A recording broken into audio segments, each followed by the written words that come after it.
इससे पहले फिलो एकेडमिक्स जो यूट्यूब चैनल है, ये बेसिकली फ़िलासफ़ी सब्जेक्ट के लिए, फ़िलासफ़ी सब्जेक्ट के जितने भी सारे टॉपिक्स हैं, वो चाहे रिसर्च लेवल का हो, ग्रेजुएशन, मास्टर्स या +2 के लेवल का, तो वो सारे लेक्चर्स यहाँ धीरे धीरे अपलोड होंगे। और फिलो एकेडमिक्स में आज से हिंदी मीडियम का लेक्चर्स भी अपलोड होंगे। लेकिन पहला जो वीडियो हम लोग अपलोड करने जा रहे हैं वो है अभी जो पिछले जून में जो एनटीए का नेट का पेपर हुआ, उसका डिटेल्स एक्सप्लेनेशन पहले हम लोग करने जा रहे हैं। और एक के बाद और भी सारे जो पिछला ईयर के जो जितने सारे सवालात हैं, प्रीवियस ईयर के जो क्वेश्चंस, तो वो सारे हम लोग एक के बाद एक सॉल्व करेंगे, और वो भी डिटेल्स में। तो चलिए आज शुरू करते हैं। तो अभी जो एनटीए नेट पेपर लेते हैं, अगर हम लोग देखेंगे क्वेश्चन को गौर से, तो देखने को मिलेगा जो सब्जेक्ट का जो पेपर है वो 51 नंबर से शुरू होता है, क्योंकि 1 से लेकर 50 तक वो जनरल पेपर का सवाल होता है। उसके बाद 51 से वो सब्जेक्ट का जो हर सब्जेक्ट का अलग अलग सवाल होते हैं, लेकिन नंबरिंग जो है 51 से शुरू होता है। तो चलिए इस बार जो 51 में या फिलॉसफी में जो हम लोगों का जो पहला सवाल था, तो उसको रीड करते हैं। तो शायद आप लोग स्क्रीन में देख पा रहे हैं। तो इस बार जो पहला सवाल था हम लोगों का, तो हम लोगों को देखने को मिलेगा जो which among the following statement follow from the fact that extension constitute the essence of the body। इस सवाल को अगर हम लोग हिंदी में अगर ट्रांसलेट करें, तो हिंदी में इसका ट्रांसलेशन ऐसा आएगा, जो निम्नलिखित में से कौन से कथन इस संगत है कि विस्तार, जो एक्सटेंशन का जो हिंदी मीनिंग है जिसको हम लोग विस्तार कहते हैं, जो विस्तार एक्सटेंशन शरीर का सार है। Extension constitute the essence of the body. तो चलिए हम लोग ऑप्शन को देखते हैं। तो पहला जो हम लोग का ऑप्शन है, तो पहला ऑप्शन है एक्सटेंशन हैज़ लिमिट, जिसको हिंदी में ट्रांसलेट अगर हम लोग करें तो इसका मीनिंग ऐसा आएगा, जो विस्तार की एक सीमा होती है। फिर दूसरा जो ऑप्शन है, there is no empty space nor bodies without atoms. अगर इसका भी हम लोग अगर हिंदी में मीनिंग करने जाए तो ऐसा मीनिंग आएगा, ना तो कोई रिक्त स्थान है और कोई द्रव्य परमाणु रहित नहीं होता। उसके बाद सी, ऑप्शन सी आता है। अगर सी को हम लोग देखें तो सी है the corporeal world has illimitable. Corporeal को कहा जाता है भौतिक। तो इसका मीनिंग ऐसा आएगा, जो भौतिक जो कॉर्पोरियल वर्ल्ड है वो असीमित है, इलिमिटेबल, जिसका कोई लिमिट नहीं है। उसके बाद जो ऑप्शन डी आता है, ऑप्शन डी में है the body has no centre, मतलब शरीर का कोई केंद्र नहीं है। तो इसमें से जो ये सवाल हम लोगों से पूछा गया था पिछले में जो जून में हुआ था, जो choose the correct answer from the options given below. तो अगर हम लोग ऑप्शंस की तरफ देखें तो पहला ऑप्शन है जो ए ओनली, दूसरा ऑप्शन है ए एंड सी ओनली, तीसरा ऑप्शन है ए बी डी ओनली, और जो चौथा ऑप्शन हम लोगों के पास है वो है बी सी डी ओनली। तो अगर हम लोग इस सवाल का डिटेल्स अगर एक्सप्लेनेशन में जाए तो हम लोगों को ऐसे जाना पड़ेगा, जो ये सवाल क्या चाह रहा है हमसे, हम लोगों से क्या आंसर चाह रहा है। तो चलिए इस सवाल का हम लोग अच्छे से इसको एक्सप्लेनेशन करते हैं। तो यहाँ पे हम लोग को देखना मिलेगा, जो यहाँ पर मतलब डेकार्त का जो दर्शन है, जिसे हम लोग कार्टेशियन दर्शन भी कहते हैं, जो कार्टेशियन दर्शन के अनुसार एक्सटेंशन का जो मतलब एक्सटेंशन को बॉडी का विशेषता माना गया है, मूलभूत विशेषता माना गया है, विशेषता। तो चलिए हम लोग एक के बाद एक जो हम लोगों के पास जो ऑप्शन है इसको हम लोग एनालाइज करते हैं। तो अगर पहला जो एक्सटेंशन हैज़ लिमिट, इसको अगर हम लोग अगर एक्सप्लेनेशन करने जाए तो हम लोगों के पास ऐसा आएगा, जो डेकार्त का जो दर्शन है, डेकार्त की जो फिलॉसफी है, डेकार्त के फिलॉसफी में एक्सटेंशन को बॉडी का सारसत्य मतलब एसेंशियल एट्रीब्यूट माना गया है, एसेंशियल एट्रीब्यूट माना गया है। क्योंकि डेकार्त के अनुसार, अगर हम लोग अकॉर्डिंग टू डेकार्त के अनुसार अगर हम लोग देखने जाए तो ऐसा आएगा जो extension is the essence of the body, मतलब कोई भी वस्तु यदि स्थान घेरती है तो वही उसे बॉडी या द्रव्य बनाता है, ये डेकार्त के हिसाब से। तो अगर बाकी जो ऑप्शंस हम लोगों के पास है, तो बाकी ऑप्शंस अगर हम लोग ऑप्शन को सही तरीके से अगर देखने जाए तो देखिए, तो पहला ऑप्शन क्या है, जो एक्सटेंशन हैज लिमिट, मतलब एक्सटेंशन की एक सीमा होती है। तो अगर इसको अगर डेकार्त के अकॉर्डिंग, फिलोसॉफी के अकॉर्डिंग अगर हम लोग देखने जाए तो ये डेकार्त के अनुसार सही नहीं है। क्यों सही नहीं है? क्योंकि डेकार्त के अनुसार अगर स्थान अनंत है, स्थान अनंत है, और क्योंकि द्रव्य स्थान के विस्तार के समान है इसलिए एक्सटेंशन भी अनंत है। क्योंकि डेकार्त के अनुसार जो द्रव्य जो है, जो द्रव्य स्थान के विस्तार के समान है इसलिए एक्सटेंशन भी अनंत है। इसलिए ए, अगर ऑप्शन ए हम लोग देखें तो ये सही नहीं है। अब आते हैं हम लोगों का जो बी में क्या है, देयर इज, इससे पहले भी हम लोगों ने रीड किया था, जो there is no empty space nor bodies without atoms. तो अगर इस ऑप्शंस को हम लोग अगर डिटेल्स में अगर एक्सप्लेन करने जाए तो हम लोगों के पास जो रिजल्ट आएगा, जो डेकार्त, अगर डेकार्त के फिलोसफी में अगर हम लोग जाए तो डेकार्त ने वैकम को अस्तित्व, वैकम जिसको हिंदी में रिक्त स्थान कहा गया है, उसको उसने नकारा है, उसको रिजेक्ट किया है। उसका मानना था कि स्थान और द्रव्य एक ही है, स्थान और द्रव्य एक ही है, कोई स्थान रिक्त नहीं हो सकता। अकॉर्डिंग टू डेकार्त कह रहे हैं जो कोई भी स्थान रिक्त नहीं हो सकता। क्लियर? तो अब उसके बाद अगर आए, अगर इसको और भी डिटेल्स में जानने की अगर हम लोग कोशिश करें तो ऐसा आएगा, जो डेकार्त कह रहे हैं, डेकार्त के फिलॉसफी में आप लोगों ने शायद पढ़ा होगा, तो there is no empty space, ये डेकार्त का विचार है। डेकार्त कह रहे हैं there is no empty space, लेकिन जो द्रव्य है, सब्सटेंस जिसे कहते हैं, वो परमाणु रहित नहीं होता, ये डेकार्त के विचार नहीं है। तो इससे हम लोग को क्या मिला, जो ये विचार फिर किसका है, ये विचार है परमाणुवादी थिंकर जो होते हैं, जो एटोमिस्ट हम लोग जिसे कहते हैं।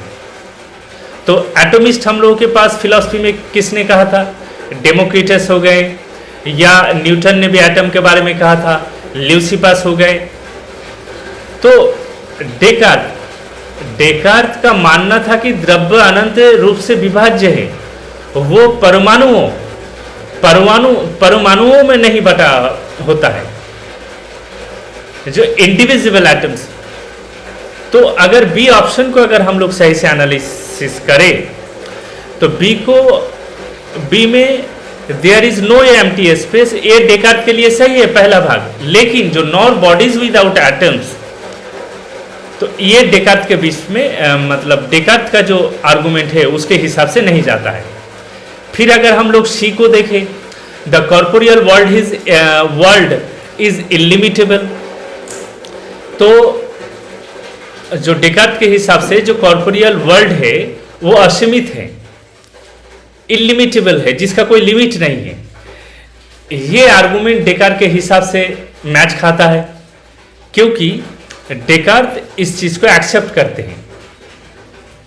उसके बाद अगर हम लोग चौथा जो स्पेस है, मतलब चौथा जो ऑप्शन है D, the body has no centre, मतलब बॉडी का कोई केंद्र नहीं होता, तो ये भी डेकार्त के हिसाब से सही है, क्योंकि डेकार्त का मानना है, जो डेकार्त के अनुसार भौतिक द्रव्य ज्यामितीय विस्तार मात्र है।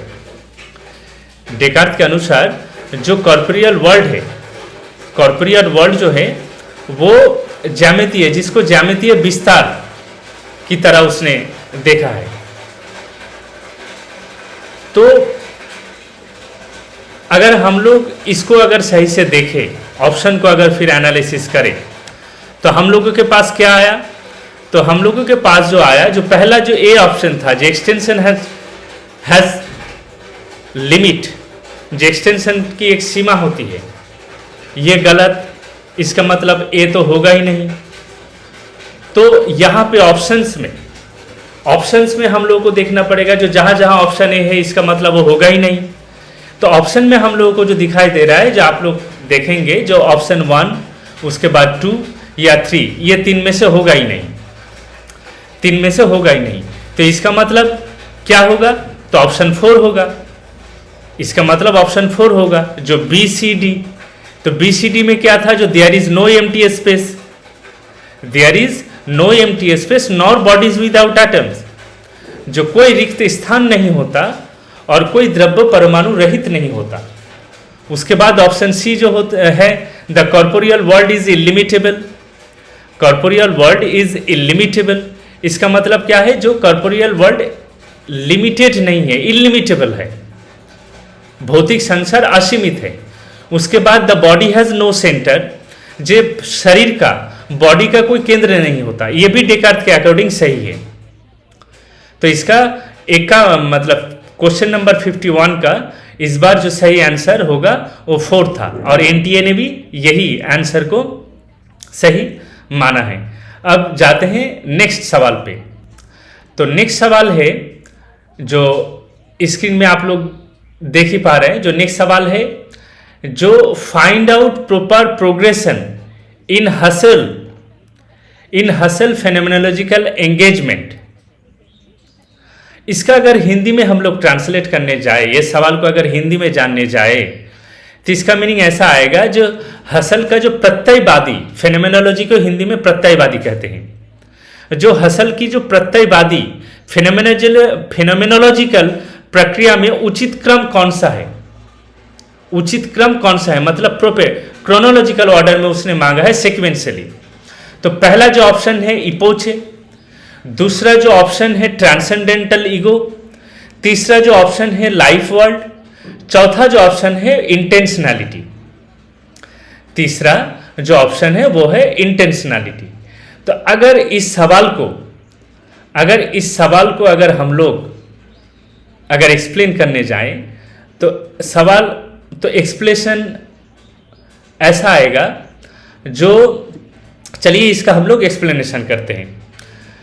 तो ये जो सवाल है, एडमंड हसल का फेनोमेनोलॉजी से जो ये सवाल आया है, तो एडमंड हसल की अगर फेनोमेनोलॉजी को हम लोग सही से समझने की अगर कोशिश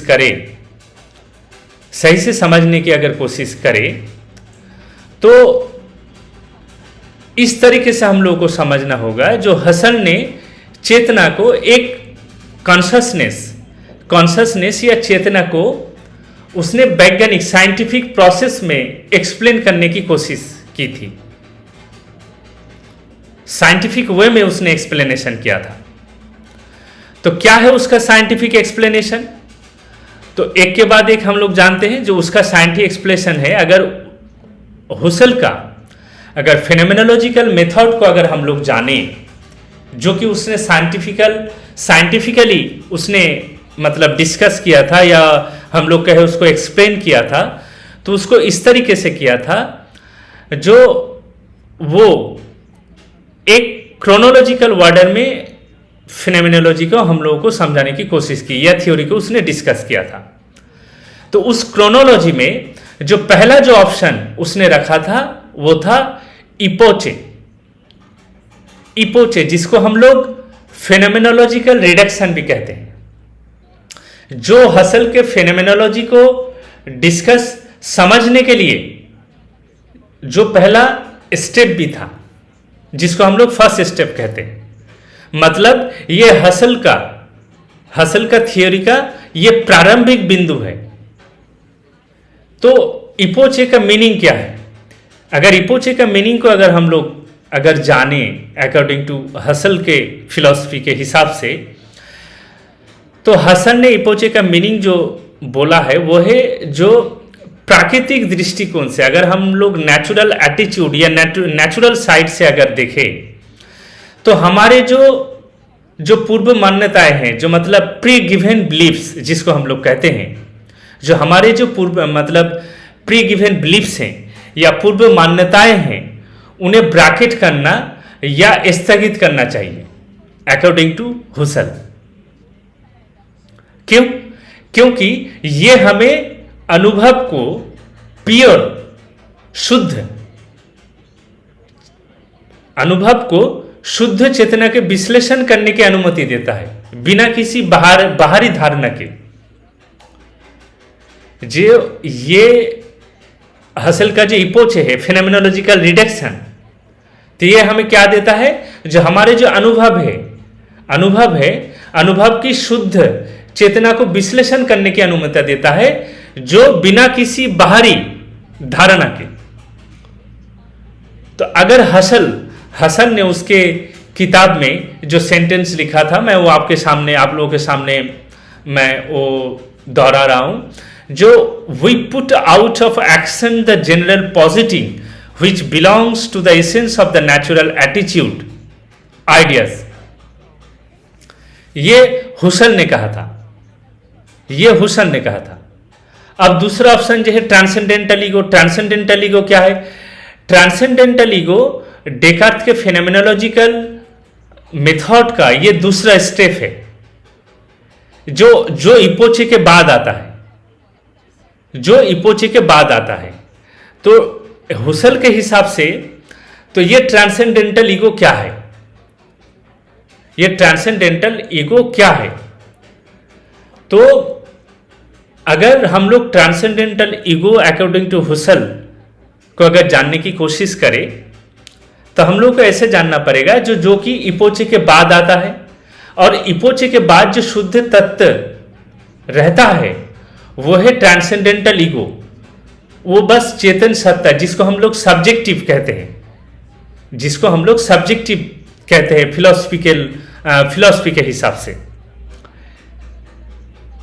और अकॉर्डिंग टू डेकार्त कहता है कि ये कोई साइकोलॉजिकल ईगो नहीं है, बल्कि सभी इंटेंशनल एक्ट का स्रोत है। ट्रांसेंडेंटल ईगो कोई साइकोलॉजिकल नहीं है, ये क्या है? ये एक इंटेंशनल एक्ट का स्रोत है। और ये जो ट्रांसेंडेंटल ईगो है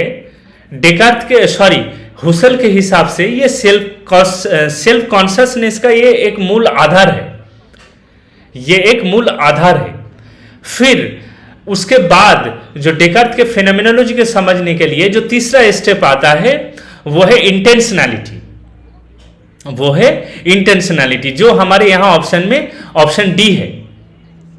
तो इंटेंशनैलिटी क्या है?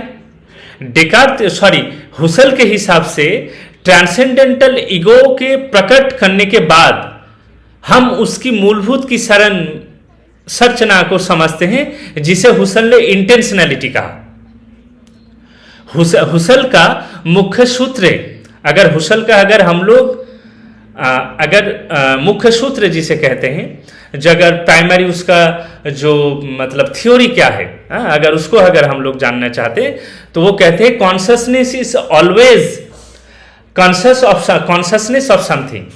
Consciousness is always consciousness of something, यानी हर मानसिक क्रिया, हुसल के हिसाब से वो कह रहे हैं जी, यानी हर मानसिक क्रिया, हमारी जो मानसिक क्रिया होते हैं, जैसे फॉर एग्जाम्पल जो हम किसी चीज को देखते हैं या याद करते हैं, रिमेम्बरिंग या डिजायरिंग, किसी चीज की अगर हम लोग इच्छा रखते हैं, किसी न किसी वस्तु की ओर मतलब उन्मुक्त होती है, इसका मतलब सोचती है।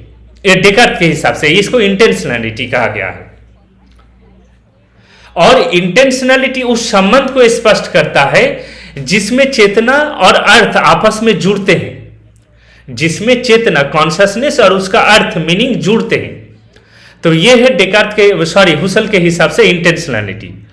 उसके बाद जो ये जो अगर हम लोग, तो ये है डेकार्ट का फेनोमेनोलॉजिकल मेथड, डेकार्ट का फेनोमेनोलॉजिकल मेथड। तो उसके बाद हम लोग के पास क्या रहा, ऑप्शन सी का लाइफ वर्ल्ड। तो ये लाइफ वर्ल्ड क्या है, ये लाइफ वर्ल्ड क्या है?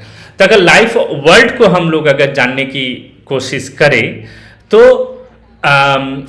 लाइफ वर्ल्ड जो है ये हसल की एक, उसके बाद का एक किताब जो था the crisis of European science में, उस किताब में लाइफ वर्ल्ड के बारे में हुसल ने डिस्कस किया था।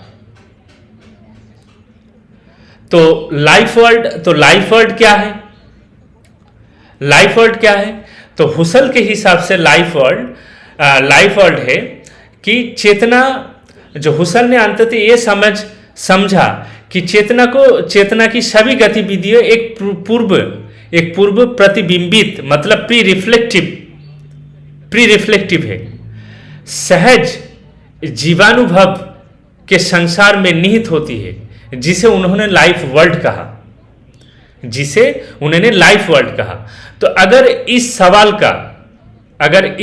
का अगर हम लोग करेक्ट आंसर क्रोनोलॉजिकल वे में अगर देखने को जाए, तो देखिए हसल के फेनोमेनोलॉजिकल मेथड का जो पहला 3 स्टेप के बारे में उसने कहा। तो पहला स्टेप है इपोचे, फिर दूसरा स्टेप है ट्रांसेंडेंटल ईगो, फिर तीसरा स्टेप है इंटेंशनलिटी, उसके बाद लाइफ वर्ल्ड थ्योरी आता है, जो कि उसने क्राइसिस ऑफ यूरोपियन साइंस में कहा था। तो इसका मतलब यहां पे जो आंसर होगा वो होगा जो ABDC ऑप्शन 2। तो क्या कहते हैं, जो एनटीए ने भी जो इसका मतलब सही आंसर जो चूज किया है वो 2 है। अब आते हैं नेक्स्ट सवाल पे, क्वेश्चन नंबर 53। तो क्वेश्चन नंबर 53 में क्या है? तो क्वेश्चन नंबर 53 में है, why did Moore defend common sense believe in his philosophical writings. मतलब जो मूर अपनी दार्शनिक रचनाओं में, या मतलब दार्शनिक उसके थ्योरी में, फिलोसॉफिकल थ्योरी में जो कॉमन सेंस, जिसे हम लोग हिंदी में सामान्य बोध कहते हैं, जो उसने सामान्य बोध को क्यों डिफेंड किया या उसका पक्ष लिया? क्योंकि यहां पे अगर हम लोग ऑप्शन को अगर हम लोग रीड करने जाए, तो पहला जो ऑप्शन है because common sense beliefs are popular, क्योंकि कॉमन सेंस की मान्यताएं लोकप्रिय है। ऑप्शन 2 को अगर हम लोग देखें, जो because common sense belief are self evident truth that we directly experience, क्योंकि कॉमन सेंस बिलीफ की मान्यताएं सेल्फ एविडेंट होती है, जिनमें हम प्रत्यक्ष रूप में जिसको हम लोग अनुभव करते हैं। Option C, because common sense believes provide practical foundation to our knowledge, क्योंकि कॉमन सेंस की मान्यताएं हमारे ज्ञान के लिए व्यावहारिक आधार प्रदान करती है। Option 4, because common sense believes are simple, क्योंकि कॉमन सेंस की मान्यताएं सरल होती है, या कॉमन सेंस का विश्वास सिंपल होता है। तो अगर इस सवाल को अगर हम लोग एक्सप्लेन करने जाए, तो देखिए हम लोग सब जानते हैं जो जी मूर, ये एक 20वीं सेंचुरी के एक ब्रिटिश फिलोसोफर थे। उनका जो एक पॉपुलर टेक्स्ट था, ए डिफेंस ऑफ कॉमन सेंस, जो 1925 में रिलीज हुआ था, तो ये डिफेंस ऑफ कॉमन सेंस, जिसमें उसने एनालिटिक फिलोसॉफी के बारे में डिस्कस किया था, तो उसमें क्या कहा था उसने? तो मूर जब उनके जो मतलब एसे हैं, ये डिफेंस ऑफ कॉमन सेंस जो 1925 में पब्लिश हुआ था, तो उसमें वो कहते हैं, जो मूर वहां पे कुछ जनरल चीजों पे उसने बात की, जिसको हम लोग कॉमन सेंस कहते हैं। तो उसने क्या कहा? वो कह रहे हैं the earth exist, the body exist, there are others mind या अदर्स माइंड। तो मूर के अनुसार वो कह रहे हैं जो ये सभी सेल्फ एविडेंट ट्रूथ हैं। ये जो मैंने आप लोगों को बोला, दो the earth exist, the body exist, there are others mind, तो वो कह रहे हैं जो ये सभी सेल्फ एविडेंट ट्रूथ है, यानी ऐसी सच्चाइयां जिन्हें हम सीधे अनुभव करते हैं और जिन्हें किसी प्रकार के संदेहात्मक मतलब स्केप्टिकल या मेटाफिजिकल तर्क से सिद्ध करने की आवश्यकता नहीं है। जिन्हें जिस सत्य को हमें प्रूफ करने के लिए कोई स्केप्टिकल या मेटाफिजिकल आर्गुमेंट की जरूरत नहीं है। तो फिर किसकी जरूरत है? तो मूर का एक फेमस आर्गुमेंट है, मूर का एक फेमस आर्गुमेंट है जो उसको एक स्केप्टिकल थिंकर, संदेहवादी दार्शनिक उसे पूछते हैं, जो आपको कैसे पता ये एक्सटर्नल वास्तव में मौजूद है कि नहीं?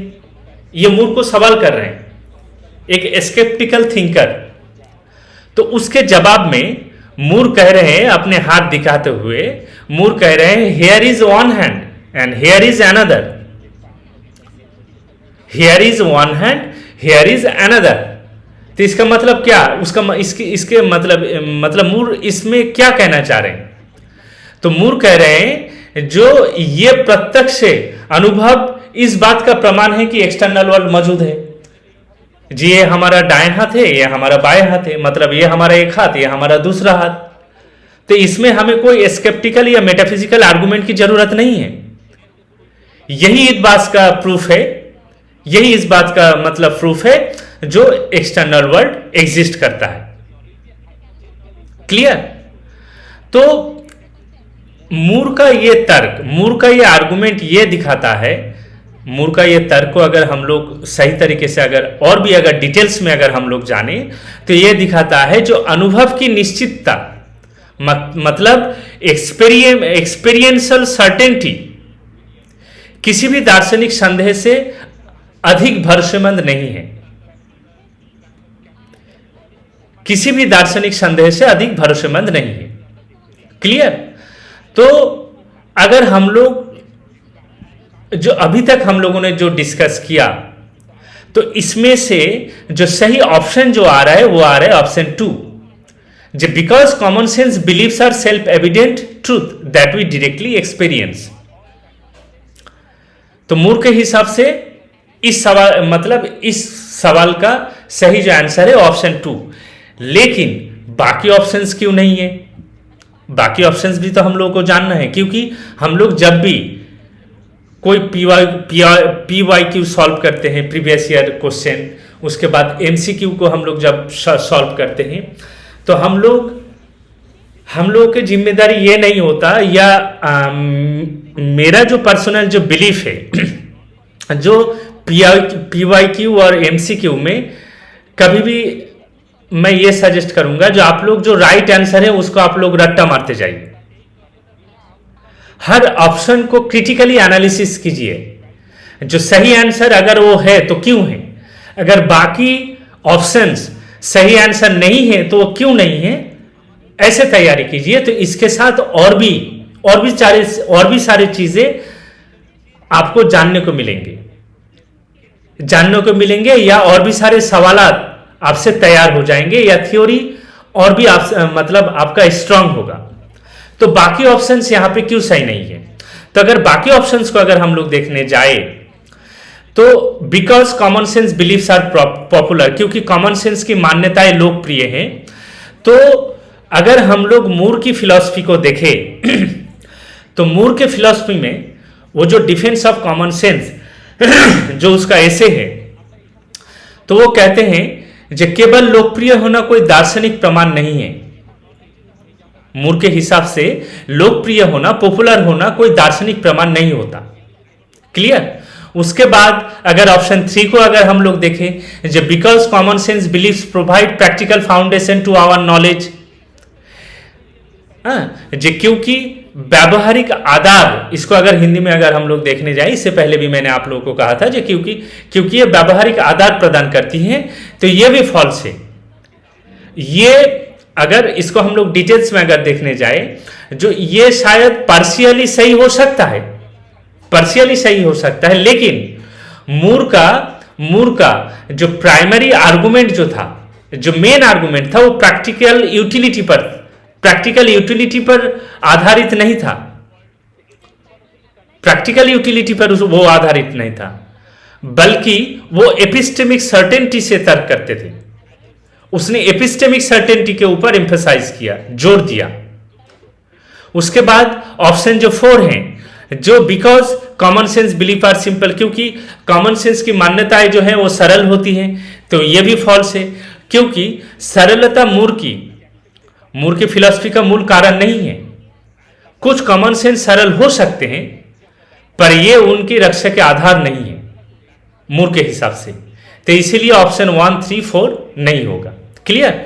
और मैं आप लोगों को ये कहूंगा, जो जब भी ये लेक्चर आप लोग देखें तो एक अलग से आप लोग रजिस्टर खरीदिए, और हर पॉइंट को जो हम लोग एनालिसिस कर रहे हैं, तो उसका जो मूल पॉइंट है उसको आप लोग नोट डाउन करते जाइए। जैसे यहाँ पे हम लोगों ने किताब का नाम कहा, जो डिफेंस ऑफ कॉमन सेंस, जो कि 1925 में पब्लिश्ड हुआ था, और भी कुछ थियोरी के बारे में कहा था, जैसे हम लोग एपिस्टेमिक सर्टेनिटी के बारे में कहा, प्रैक्टिकल यूटिलिटी के बारे में कहा, तो ये सारी चीज़ें आप लोग नोट डाउन कीजिएगा। तो तब ये होगा, जो जब आप लोग नेक्स्ट सवाल जो मूर से जो नेक्स्ट बार जो सवाल आएंगे, तो ऐसा तो जरूरी नहीं जो ये सवाल रिपीट कर दिया जाए, कभी कभी करते हैं, लेकिन यही सवाल को घुमा फिरा के देते हैं। तो इसीलिए आप लोग एक रजिस्टर में जो मूल पॉइंट है उसको आप लोग नोट डाउन करते जाइए। क्लियर। तो इस सवाल का क्वेश्चन नंबर 53 का जो राइट आंसर है वो है option 2, because common sense belief are self evident truth. अब आते हैं नेक्स्ट सवाल पे। तो देखो यहाँ पे जो 54 है, तो 54 लॉजिक से सवाल है, तो लॉजिक के जितने सारे सवाल हैं उस सबको एक जगह करके बाद में वो लेक्चर, बाद में उसका एक्सप्लेनेशन आप लोगों के सामने रखा जाएगा, यूट्यूब में हम लोग उसको अपलोड कर देंगे, तो इसलिए इसको ब्लैंक रखा गया है। जो इस बार जून में जो 51 नंबर का जो सवाल था वो लॉजिक से था, उसके बाद 55 वो भी लॉजिक से था, तो इसको हम लोग अभी डिस्कस नहीं करेंगे, वो बाद में करेंगे। अब आते हैं क्वेश्चन नंबर 56 पे। तो क्वेश्चन नंबर 56 में है अनंत धर्मकम वस्तु मीन्स, अनंत धर्मकम वस्तु, तो इसका मतलब क्या है? Option 1, a thing has infinite properties. Option 2, a thing has finite properties. Option 3, a thing has both finite and infinite properties. Option 4, a thing has neither finite nor infinite. तो अगर इस सवाल को अगर हम लोग डिटेल्स में अगर जानने जाएं, तो ये जो अनंत धर्मकम वस्तु है, तो ये बेसिकली जैन मेटाफिजिक्स से लिया गया है, जो कि अनेकांतवाद, जैना का एक अनेकांतवाद थ्योरी है, उससे मतलब उस पर बेस है। तो अगर हम लोग इस अनंत धर्मकम वस्तु को अगर सही से अगर विश्लेषण करें या टर्म को अगर ब्रेक डाउन करें, तो हम लोग ऐसे करते हैं। जो अनंत का मीनिंग क्या है? अनंत का मीनिंग है असीम, अनंत। उसके बाद है धर्मकम का मीनिंग क्या है? धर्मकम का मीनिंग है जो अनेक गुणों से युक्त हो, प्रॉपर्टी से युक्त हो, वस्तु। उसके बाद आता है वस्तु का मीनिंग क्या है? वस्तु का मीनिंग है कोई भी वास्तविक सत्ता या पदार्थ, जिसको हम लोग इंग्लिश में सब्सटेंस या एंटिटी कहते हैं। क्लियर। तो इसका अगर पूरे सेंटेंस का हम लोग वर्ड टू वर्ड इसको हम लोगों ने ब्रेक डाउन करके मीनिंग देखा, तो अगर पूरे सेंटेंस का अगर हम लोग मीनिंग देखने जाएं, तो उसका मीनिंग ऐसा आएगा, वो वस्तु जो अनंत गुणों से युक्त हो। अनंत धर्मकम वस्तु का जो मीनिंग आएगा कि वो वस्तु जो अनंत गुणों से युक्त हो, मतलब a substance is that which possesses infinite properties, infinite properties. Clear? तो ये बेसिकली जैना मेटाफिजिक्स का थियोरी है। हम लोगों ने इसको अच्छे से एक्सप्लेन भी किया, ठीक है।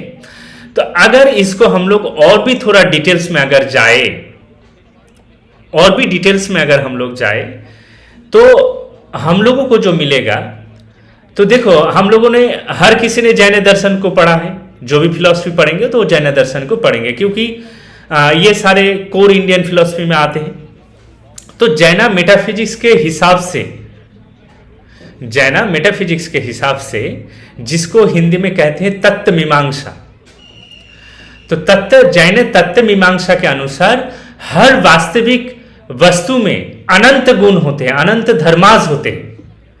हर वास्तविक गुण में या हर वस्तु में अनंत गुण होते हैं, अनंत धर्म होते हैं, और इनमें दो प्रकार के गुण, इनमें दो प्रकार के गुण सम्मिलित होते हैं। तो वो दो प्रकार गुण कौन कौन से हैं, जिसको एसेंशियल एट्रीब्यूट्स कहा गया है। एक जिसको हम लोग गुण कहते हैं, गुणस या गुण, जैसे आत्मा हो गए, जैसे कि चेतना हो गया जिसको हम लोग कॉन्शियसनेस कहते हैं, परमानेंस हो गए, नित्यत्व, और एक हो गया चेंजिंग मोड्स जिसको पर्याय कहते हैं, पर्याय, यानी उस वस्तु की अस्थायी स्थितियों या रूप परिवर्तन, यानी उस वस्तु की अस्थायी स्थितियां या रूप परिवर्तन। तो इसलिए जैन दर्शन में हर वस्तु को एक बहुआयामी एवं अनंत गुणों वाली सत्ता माना जाता है, जिसे अनेक दृष्टिकोणों में, अनेक दृष्टिकोणों से ही पूरी तरह समझा जा सकता है। यह जैना मेटाफिजिक्स का थ्योरी है। तो अगर हम लोग इसको सही तरीके से ऑप्शन को अगर देखें, तो उसके बाद मैं एक और जो जैना टेक्स्ट में है, जैना टेक्स्ट में है, उसको मैं आप लोगों के सामने प्रेजेंट कर रहा हूं, जो द्रव्यस्य अनंत धर्मा भवंती, अर्थात इसका मीनिंग जो हिंदी में आएगा, जो हर द्रव्य में अनंत धर्म या गुण होते हैं। तो इसका मतलब, तो हम लोगों ने इतने सारे चीजें इसको लेके हम लोगों ने डिस्कस किया। तो अगर इस हिसाब से, तो यहां पे कौन सा ऑप्शन सही होगा? तो इस हिसाब से अगर हम लोग देखने जाए, तो इसका जो सही आंसर जो होगा, तो वो होगा ऑप्शन ए। ऑप्शन ए, ये थिंग हैज इनफाइनाइट प्रॉपर्टीज, ये thing has infinite properties. Clear? अब बाकी ऑप्शन क्यों सही नहीं है? अगर बाकी ऑप्शन को अगर हम लोग देखने जाए, तो बाकी ऑप्शन क्यों सही नहीं है? तो बाकी ऑप्शन को अगर हम लोग थोड़ा एक बार देख लेते हैं, तो हम लोग एक बार देख लेते हैं। तो बाकी ऑप्शन, जो ये थिंग हैज फाइनाइट प्रॉपर्टीज, जो सीमित गुण, तो ये जो अनंत जो धर्म है, इसके अगेंस्ट है, इसके ऑपोजिट है, इसलिए वो नहीं होगा, क्योंकि अनंत इन्फिनिट है, अनंत इन्फिनिट है, तो फिनिट कैसे हो जाएगा? तो इसीलिए ऑप्शन 2, इसलिए वो नहीं होगा। उसके बाद ऑप्शन 3, ये thing has both finite and infinite properties, तो ये भी हम लोग के सामने एक इल्यूजन पैदा करता है, क्योंकि जैन मत में हम लोग जानते हैं जो वस्तु के गुण अनंत ही माने गए हैं। जैन फिलॉसफी में वस्तु का जो गुण है वो अनंत माने गए हैं, वो कि ना कि मतलब फाइनाइट और इनफाइनाइट ऐसे नहीं माने गए हैं, वो अनंत माने गए हैं, इन्फिनिट। उसके बाद नाइदर फिनिट और नॉर इन्फिनिट, ये भी गलत है। क्यों गलत है? क्योंकि अनंत जो शब्द है वो स्पष्ट रूप से अनंत को, अनंत के हिसाब से वो मतलब क्या कहेंगे, जो यहाँ पे उपयोग किया गया है। तो इसीलिए इसका जो सही आंसर होगा वो ऑप्शन ए होगा। क्लियर? अब आते हैं हम लोग नेक्स्ट सवाल पे। नेक्स्ट सवाल क्या है? जो प्रकृति परिणामवाद is the theory of causation propounded bye,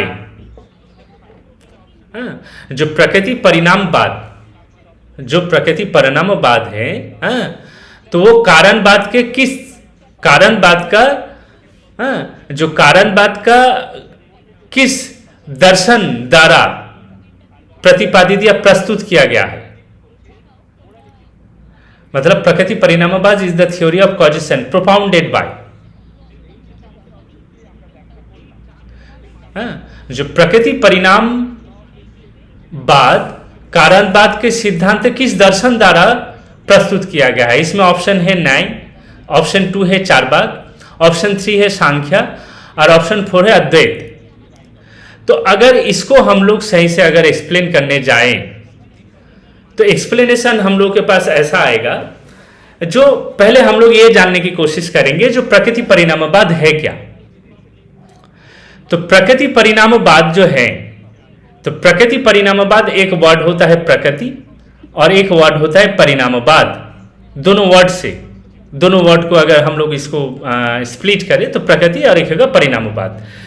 तो प्रकृति जिसको मूल प्रकृति कहा गया है, प्रकृति का परिणाम, तो इसको हम लोग ऐसे एक्सप्लेन कर सकते हैं, जो प्रकृति जो कि सांख्य दर्शन में ये ब्रह्मांड का मूल है, अव्यक्त भौतिक कारण है।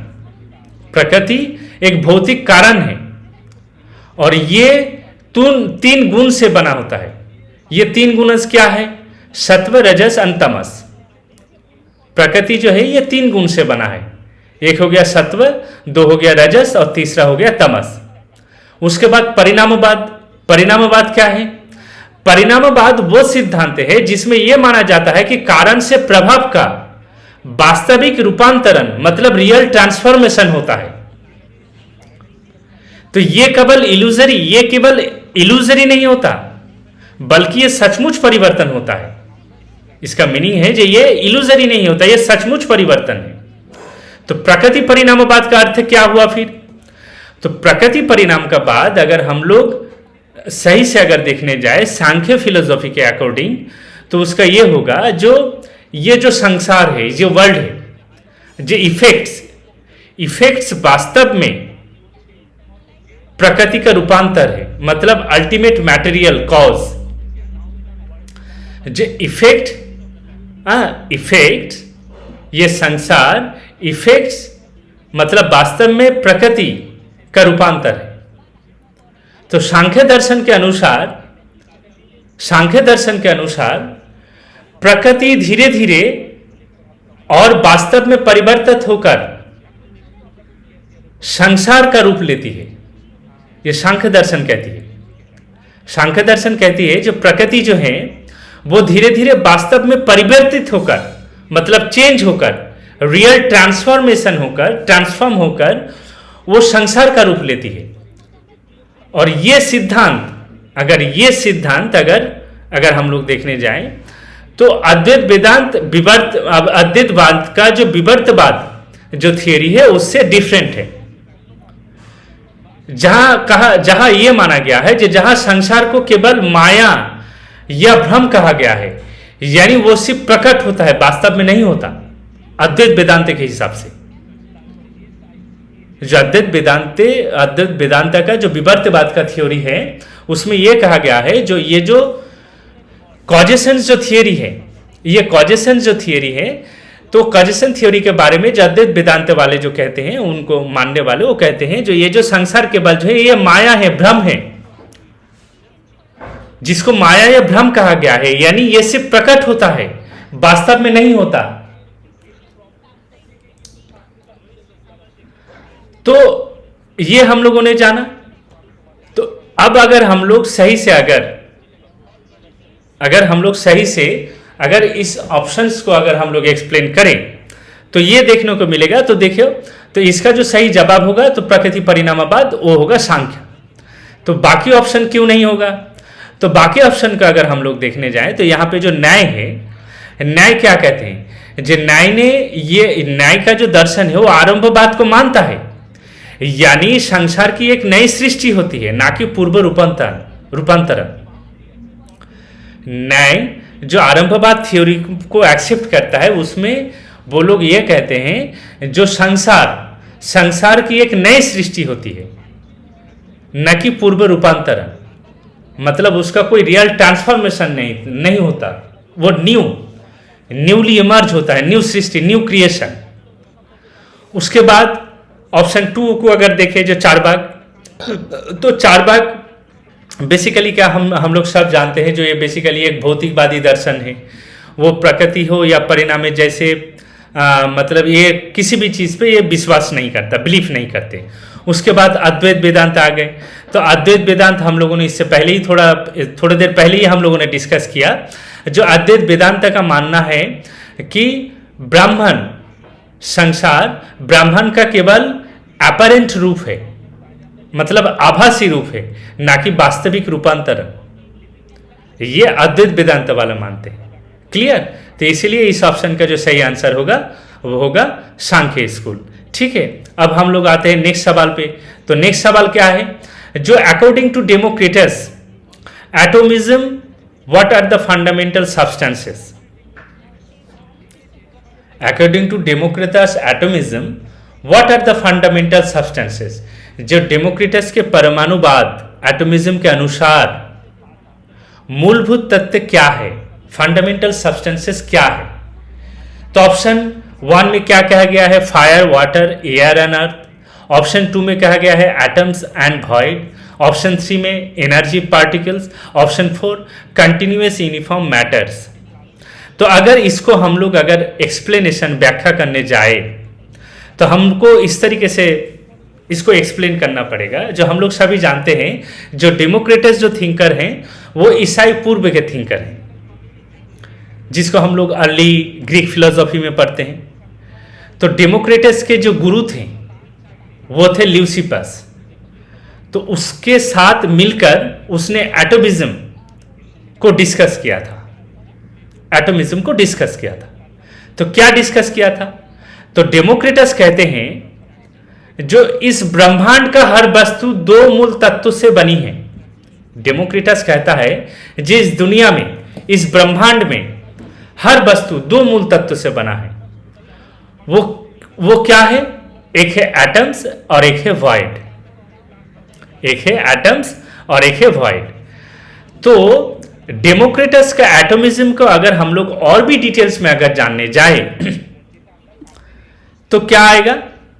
तो एटम्स के बारे में उसने क्या कहा, डेमोक्रिटस एटम के बारे में कहते हैं ये इंडिविजिबल है, जिसको हम लोग डिवाइड नहीं कर सकते, ये अविभाज्य है। वो इटर्नल भी है, जिसको हम लोग शाश्वत कहते हैं, और वो इंडेस्ट्रक्टिबल भी है, जिसको हम अविनाशी कहते हैं। क्लियर? और कहते हैं जो एटम्स जो हैं, एटम्स केवल आकार मतलब शेप, उसके बाद साइज और मोशंस, जिसको हम लोग गति कहते हैं। इसके मतलब एटम्स जो हो गए शेप, साइज और मोशन में भिन्न होते हैं, मतलब डिफरेंट होते हैं, गुण में नहीं, क्वालिटी में नहीं। मतलब ये क्वालिटी में अलग नहीं होते, ये किस में अलग होते हैं, शेप, साइज और मोशंस में। और ये एटम को हम लोग आंखों से नहीं देख सकते, ये इनविजिबल है।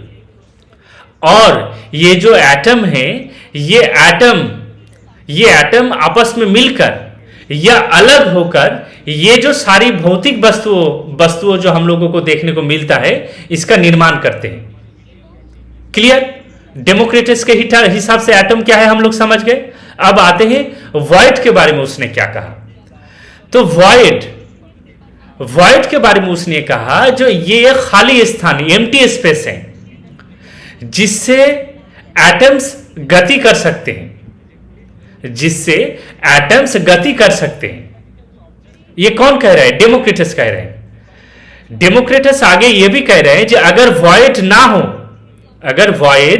ना हो तो एटम्स हिल डुल ही नहीं सकता, और बिना गति के परिवर्तन संभव ही नहीं है, असंभव है। तो इसलिए डेमोक्रिटस के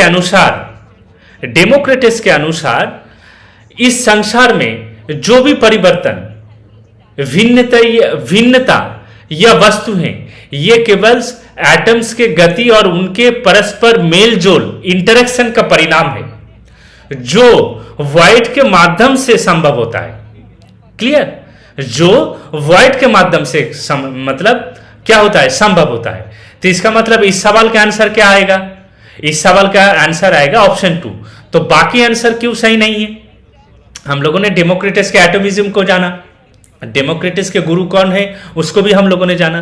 तो बाकी ऑप्शन, इसलिए बाकी ऑप्शन को अगर हम लोग अगर देखने जाए तो पहला ऑप्शन जो है, जो fire water air and earth, तो अगर इसको हम लोग देखने जाए तो ये एक एम्पेडिकल्स एक थिंकर्स है, वो भी अर्ली ग्रीक फिलोसोफर हैं, जिसको हम लोग प्रे सॉक्रेटिक, जिन लोगों को हम लोग प्रे सॉक्रेटिक थिंकर कहते हैं, तो ये एम्पेडिकल्स का थियोरी है, ये डेमोक्रेटिस का थ्योरी नहीं है। एम्पेडिकल्स ने इन चार तत्वों को ब्रह्मांड का मूल आधार माना था। फायर वाटर एयर और अर्थ को ब्रह्मांड का मूल आधार माना था। क्लियर? तो ये ऑप्शन जो है ये एम्पेडिकल्स का है। ठीक है, आप लोग इसको नोट डाउन कर लेना। उसके बाद ऑप्शन 3 को अगर हम लोग देखें, जो एनर्जी पार्टिकल्स, तो एनर्जी पार्टिकल्स क्या है? बेसिकली ये मॉडर्न साइंस का एक विचार है। इसका यूटिलाइज प्राचीन, या इस थ्योरी को लेके प्राचीन अर्ली ग्रीक फिलोसफी में कभी भी इसको लेके उतना ज्यादा डिस्कस हुआ ही नहीं। क्लियर? उसके बाद ऑप्शन 4 को अगर हम लोग देखें, जो continuous uniform matters, continuous uniform matters, तो ये क्या है? तो ये बेसिकली मॉनिज्म या कंटिन्यूटी थ्योरी जैसा है। जैसे कि एनेक्सिमेंडर, हम लोग सभी जानते हैं, जो प्री सॉक्रेटिक एक थिंकर हैं, प्री सॉक्रेटिक थिंकर एनेक्सिमेंडर, और कुछ इंडियन फिलोसफी में या भारतीय दर्शन हम लोग जो भी कहें, जिसके बारे में डिस्कस किया गया है। जबकि डेमोक्रिटस का एटोमिज्म वो डिस्क्रीट एटम्स पर आधारित था, वो डिस्क्रीट एटम्स पर आधार था, जिसका अगर हम लोग हिंदी में अगर अनुवाद करने जाए तो उसका ये आएगा जो विभाज्य इकाइयां। क्लियर? अब आते हैं नेक्स्ट सवाल। नेक्स्ट सवाल नंबर है 59। अगर सवाल को अगर हम लोग देखें, रीड करें, तो ये है जो चित्तवृत्ति निरोधश्च yoga is the definition of yoga given in, मतलब ये जो चित्तवृत्ति निरोधश्च योगा, ये परिभाषा किस ग्रंथ में दी गई है? एक है रामायण, 2 है पंचदशी, तीसरा है गीता, और चौथा है योगा सूत्र। क्लियर? तो अगर इस सवाल को अगर पहले हम लोग ये जानेंगे, जो ये चित्तवृत्ति निर्दोष योगा ये क्या है? क्लियर? तो ये एक श्लोक है, ये एक सूत्र है, ये एक श्लोक है जो कि योगा सूत्र में इसको योगा सूत्र अगर हम लोग अध्याय 1 अगर सूत्र नंबर 2 इसका वो है, पतंजलि योगा सूत्र में इसको मतलब है। तो अगर इसको हम लोग देखने जाए, अगर इसका मीनिंग जानने की अगर कोशिश करें, तो इसका मीनिंग ऐसा आएगा, जो योगा क्या है? योगा एक अनुशासन है। किस चीज का? शारीरिक एवं मानसिक एकता एवं अनुशासन है। किस चीज का? शारीरिक और मानसिक का। उसके बाद चित्ता क्या है? चित्ता है चित्त या संपूर्ण मानरूप शक्ति। उसके बाद आता है वृत्ति। तो वृत्ति क्या है? वृत्ति है जो चित्त की वृत्तियों को, मतलब विचार तरंग, चित्त की वृत्तियां मतलब विचार तरंग। निरोधा का मीनिंग क्या है? निरोधा का मीनिंग है नियंत्रण या निरोध, मतलब रोकना। तो अगर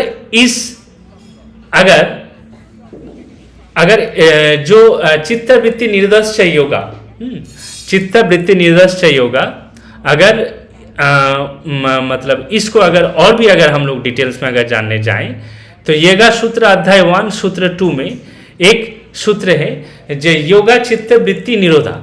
अगर इसको अगर हम लोग और भी डिटेल्स में अगर डिस्कस करने जाए, तो इसका मीनिंग क्या होगा? इसका मीनिंग होगा योग चित्त की वृत्तियों का निरोध है।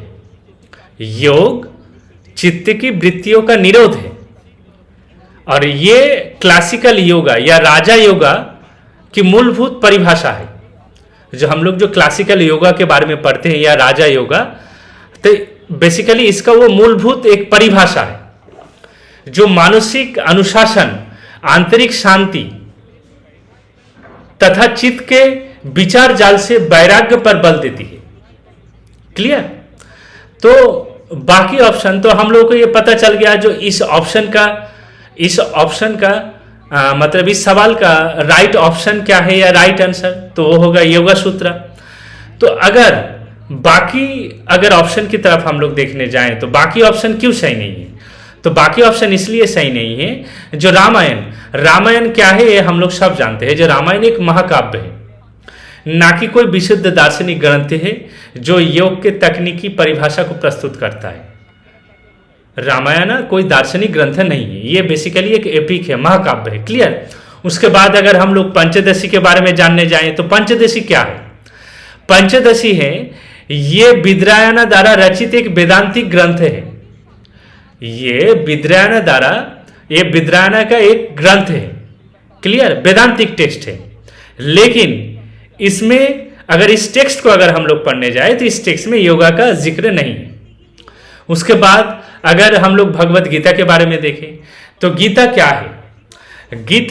गीता जिसमें कर्मयोग, भक्ति योग और ज्ञान योग, इस योग के बारे में चर्चा है, लेकिन पतंजलि का जो वांति योग, जो चित्त वृत्ति निरोध के रूप में तकनीकी ढंग से परिभाषित या डिस्कस इसमें नहीं किया गया है। इसलिए इसका जो राइट आंसर होगा वो होगा योगा सूत्र। क्लियर? अब आते हैं नेक्स्ट सवाल पे, जो सवाल नंबर 60। सवाल नंबर 60 क्या है? सवाल नंबर 60 में यह कहा गया है जो identify the correct chronological order of the work cited below. ये जो वर्क्स है, पंचतंत्र हो गए, आयम 2 हो गए, स्वराज इन आइडियाज हो गए, हिंद स्वराज, इसको हम लोगों को क्रोनोलॉजिकल ऑर्डर में मतलब इसको सजाना पड़ेगा, जो कौन सा पहले आया कौन सा बाद में आया। तो क्लियर?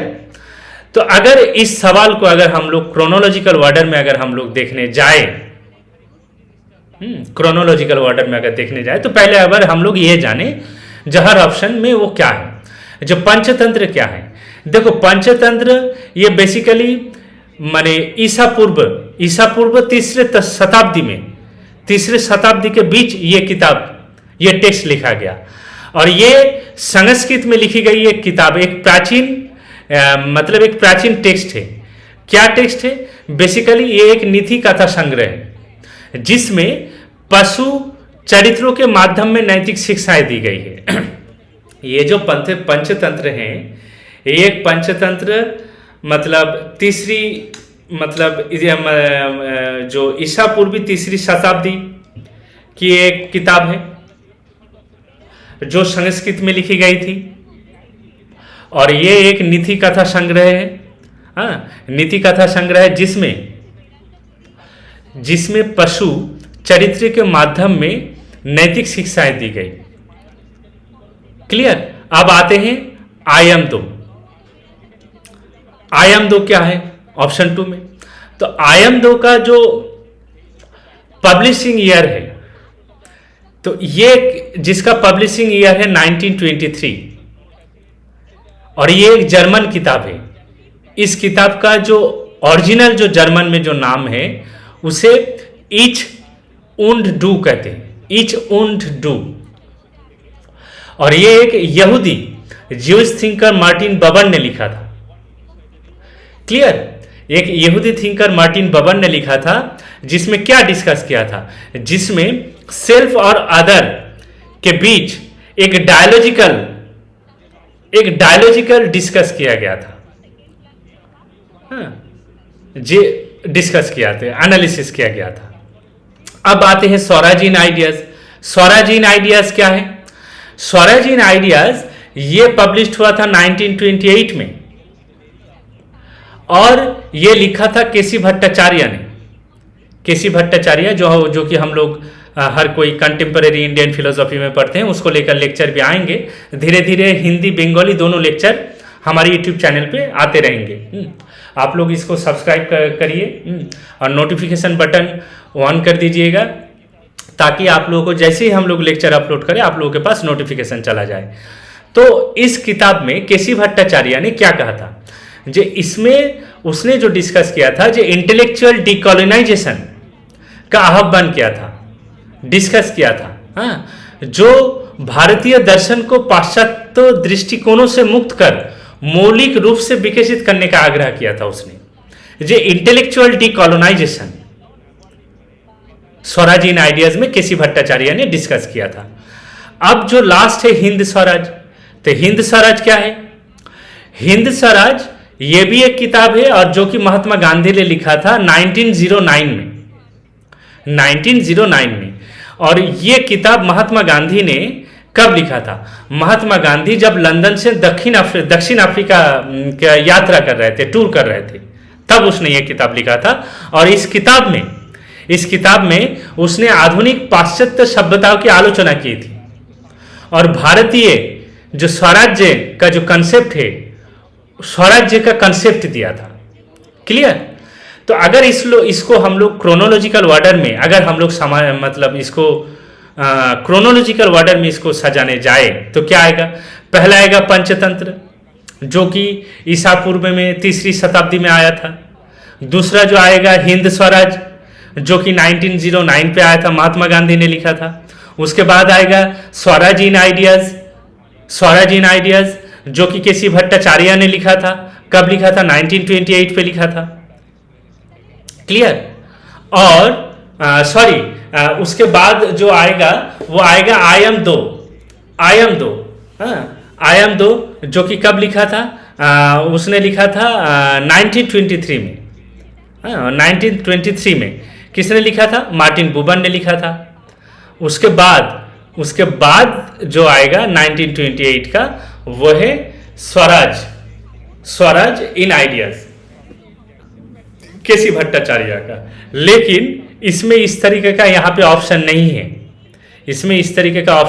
एनटीए ने नहीं दिया है, इसलिए। लेकिन इसका जो करेक्ट जो सीक्वेंस होगा वो होगा ए, उसके बाद होगा डी, उसके बाद होगा बी, उसके बाद होगा सी। क्लियर? तो ये ऑप्शन यहाँ पे गलत है एनटीए की तरफ से। अब आते हैं नेक्स्ट सवाल पे। नेक्स्ट सवाल है जो among the 4 पुरुषार्थस which one is context free? among the 4 पुरुषार्थस which one is context free? तो अगर इसको हम लोग अगर डिटेल्स में अगर एक्सप्लेन करने जाएं तो हम लोग जानते हैं जो 4 पुरुषार्थस है, एक है धर्म, उसके बाद अर्थ, उसके बाद काम, उसके बाद मोक्ष। धर्म क्या है? धर्म है नैतिक कर्तव्य।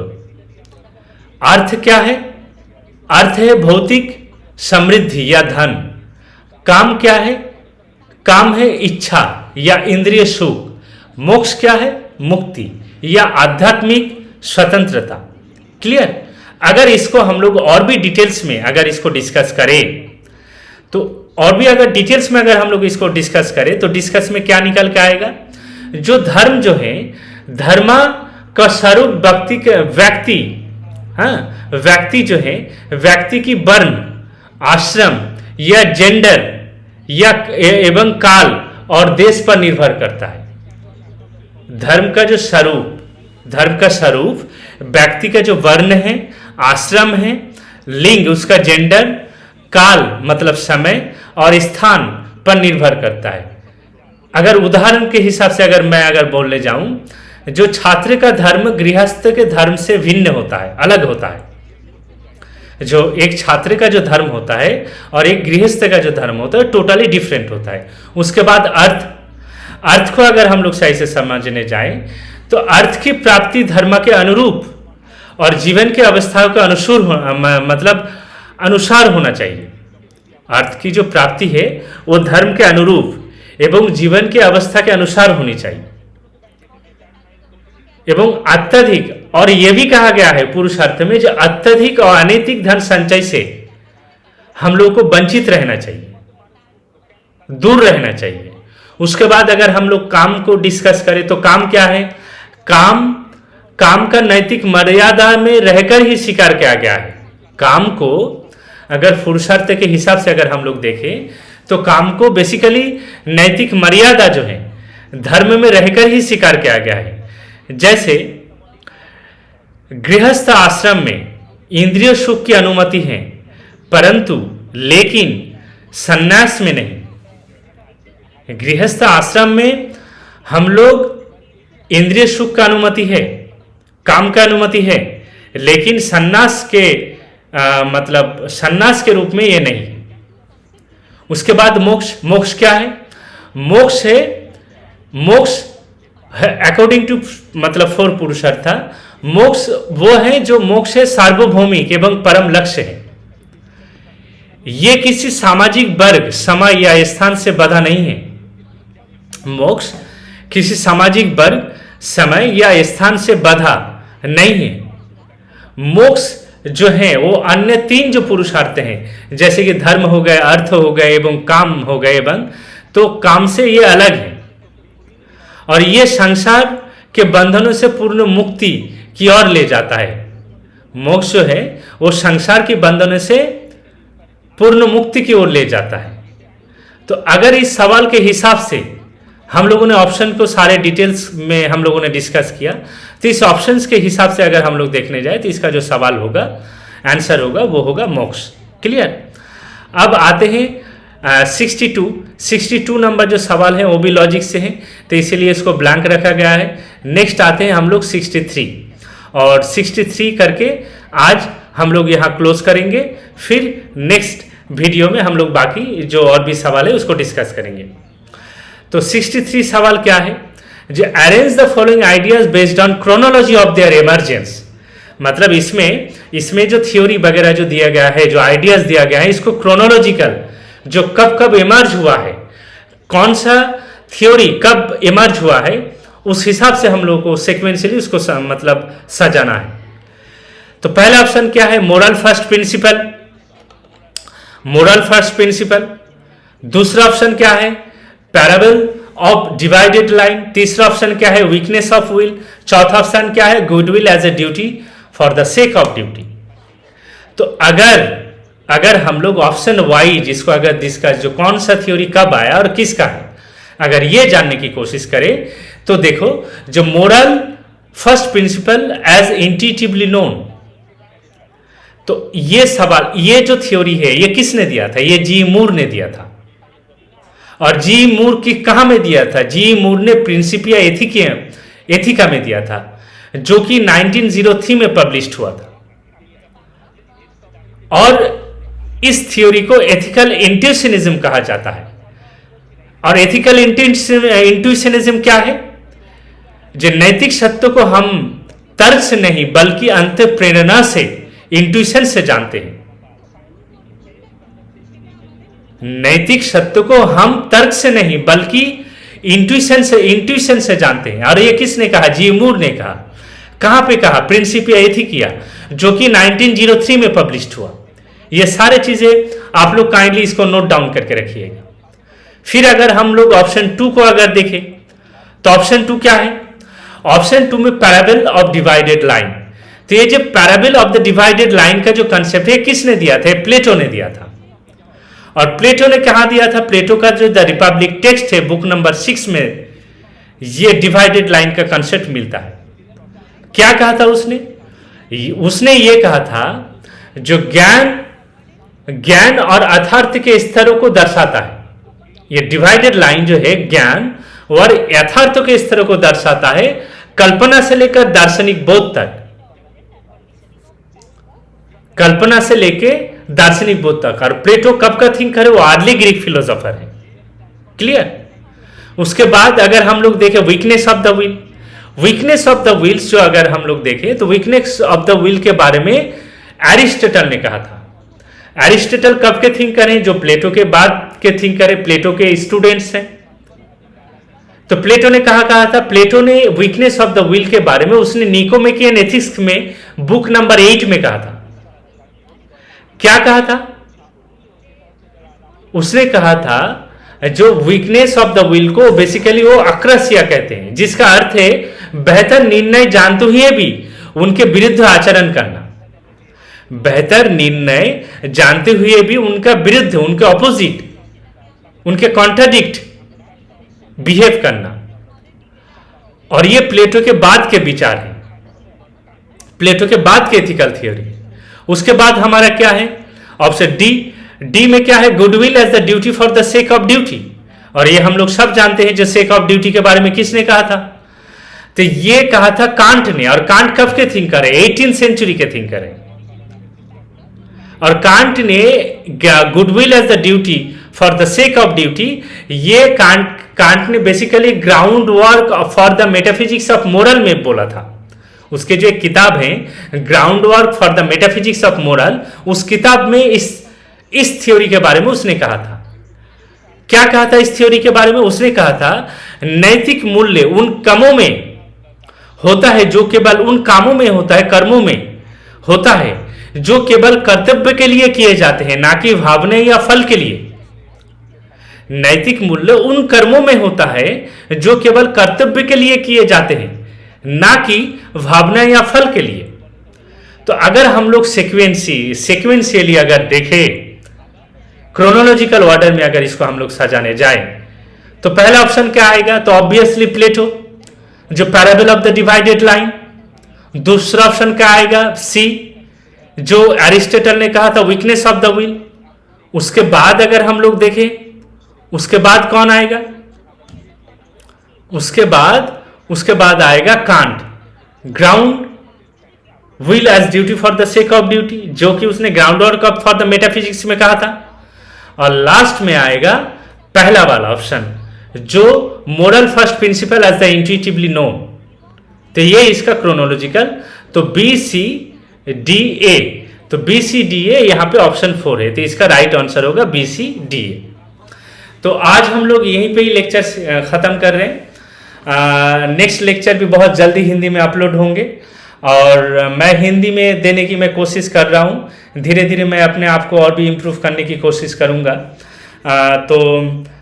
मैं आप लोगों से यही कहूँगा, जो आप लोग मेरा चैनल को सब्सक्राइब कीजिए, नोटिफिकेशन बटन को ऑन कीजिए, और धीरे धीरे फिलॉसफी का जितने भी सारे टॉपिक्स, किताब, ये सारे चीज़ें हैं, शुरू से लेकर रिसर्च लेवल तक सारे लेक्चर धीरे धीरे ऐसे हमारे यहाँ बंगाली, इंग्लिश और हिंदी में अपलोड होते रहेंगे। तो आप लोग चैनल को सब्सक्राइब कीजिए। यहीं पे लेक्चर हम लोग ख़त्म करते हैं। तब तक आप लोग अच्छे से रहिए। जब नेक्स्ट लेक्चर हम लोग अपलोड करेंगे तब आप लोगों से मुलाकात होगी। शुक्रिया।